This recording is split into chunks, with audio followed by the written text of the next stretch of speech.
इस धरती का नियम है, जो आया है उसे जाना भी है।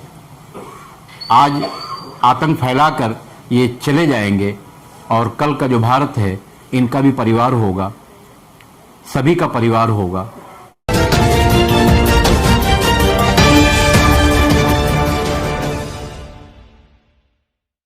नमस्कार, आदाब। हम कहाँ जा रहे हैं आज इस पर बात करेंगे।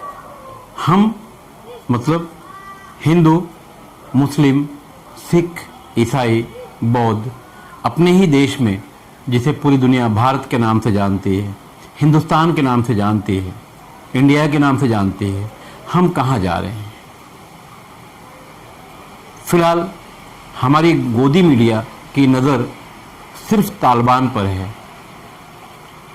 तालिबान पर भी बात होनी चाहिए, पाकिस्तान पर भी बात होनी चाहिए, चीन पर भी बात होनी चाहिए, मगर ये तीनों हमारे दुश्मन हैं, इसका भी ख्याल रखना चाहिए। मगर हमारे देश में तालिबान को लेकर जो चर्चा चल रही है, तो हमारे देश में जो हो रहा है मॉब लिंचिंग के नाम पर, इस पर भी बात होना जरूरी है। दिल्ली के जंतर मंतर पर नारे लग रहे हैं, मुल्ले काटे जाएंगे, राम राम चिल्लाएंगे, इस पर भी बात होना जरूरी है।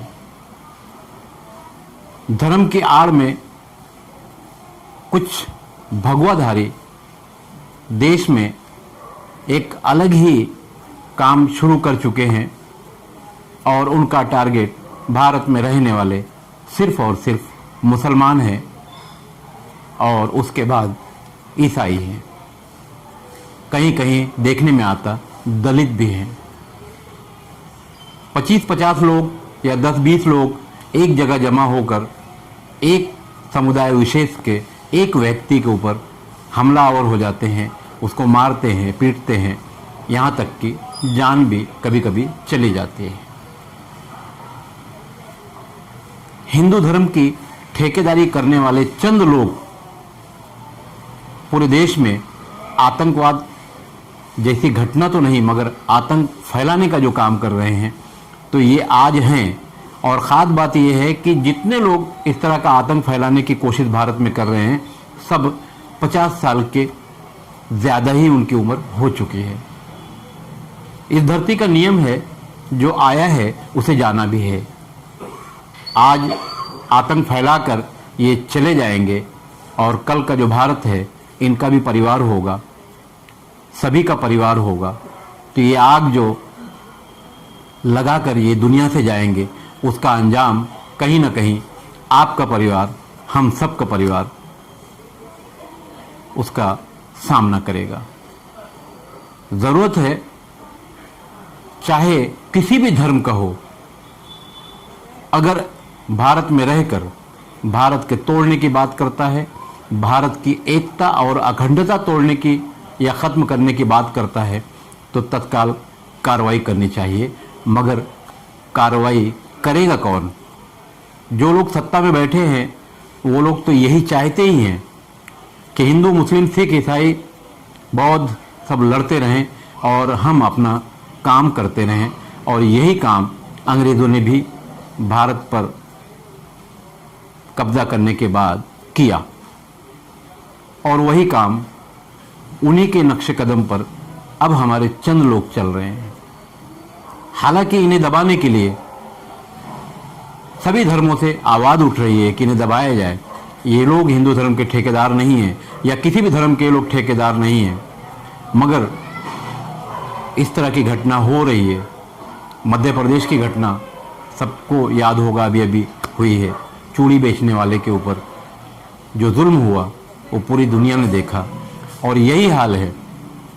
इसी वजह से हमारे देश में इन्वेस्टर नहीं आते, क्योंकि इन्वेस्टर अपनी इन्वेस्ट मनी या अपनी जो प्रॉपर्टी है उसकी सेफ्टी भी चाहता है, सुरक्षा भी चाहता है, और हमारे देश में ऐसा कुछ है ही नहीं। हम एक दूसरे को मारने पीटने के चक्कर में ही पड़े रहते हैं, और हमारे देश की अर्थव्यवस्था कहाँ पहुँच चुकी। सरकार माल बेचने के लिए तैयार है, ग्राहक की तलाश है, ग्राहक मिल भी रहे हैं। कभी ट्रेन बिक जाती है, कभी प्लेन बिक जाती है, मगर अर्थव्यवस्था हमारी ख़त्म हो चुकी। पड़ोसी देश बांग्लादेश हमसे अच्छी हालत में चल रहा है, हमारे में से बाहर जाकर, मगर आज हम कहाँ चले गए। 130 करोड़ के भारतीयों का ये भारत, कितने तनाव में रहते हैं लोग यहाँ, रोटी के लाले पड़े हुए हैं। कोरोना की आड़ में, कोरोना के चक्कर में लोगों के पास जो कुछ था करीब करीब ख़त्म होता जा रहा है। और इस बीच कुछ लोगों के कारण, कुछ लोग मतलब ये चंद लोग हैं जो पूरे देश में आग लगाने की कोशिश कर रहे हैं और बार बार आग लगाने में कामयाब भी हो जाते हैं। हद तो यहाँ तक हो गई कि ठीक है, कभी मुसलमानों के खिलाफ, कभी दलितों के खिलाफ, कभी ईसाइयों के खिलाफ, तो कभी महिलाओं के खिलाफ भी। आखिर ये चाहते क्या है? मौजूदा सरकार ने अगर इस तरह के लोगों पर प्रतिबंध नहीं लगाया तो इसका अंजाम क्या होगा ये हम सबको पता है। किसी ने क्या खूब कहा है कि किसी को उतना ही दौड़ाओ जितना वो भाग सकता है, वरना जब उसे समझ में आ जाएगा कि अब तो मेरी जान जानी है, तो वो पलट कर जब अपने बचाव के लिए काम करेगा तो उसका अंजाम खतरनाक हो सकता है। तो वक्त रहते, अभी भी हमारे पास बहुत वक्त है। 74 साल पूरे हो गए भारत की आज़ादी के लिए, आज भी हमें नारा लगाना पड़ता है, हिंदू मुस्लिम सिख ईसाई आपस में सब भाई भाई। इसके अलावा भी विकास का काम होना चाहिए, मगर नहीं। दिन प्रतिदिन जैसे जैसे हमारी आज़ादी के साल बढ़ते जा रहे हैं, वैसे वैसे हमें बार बार नारा लगाना पड़ता है। हमारे बुद्धिजीवियों को नारा लगाना पड़ता है, हमारे स्टूडेंट जो हैं उन्हें नारा लगाना पड़ता है, हिंदू मुस्लिम सिख ईसाई आपस में सब भाई भाई। क्यों पड़ती है इस नारे की ज़रूरत? क्या हम आपस में भाई भाई नहीं हैं? तो कहीं ना कहीं सोचना चाहिए, वरना आने वाला जो भारत है वो खतरनाक होगा। लोग एक दूसरे को दौड़ाएंगे, मारेंगे, और यहाँ रोटी के लाले पड़े हैं उसकी सोच किसी के पास नहीं है।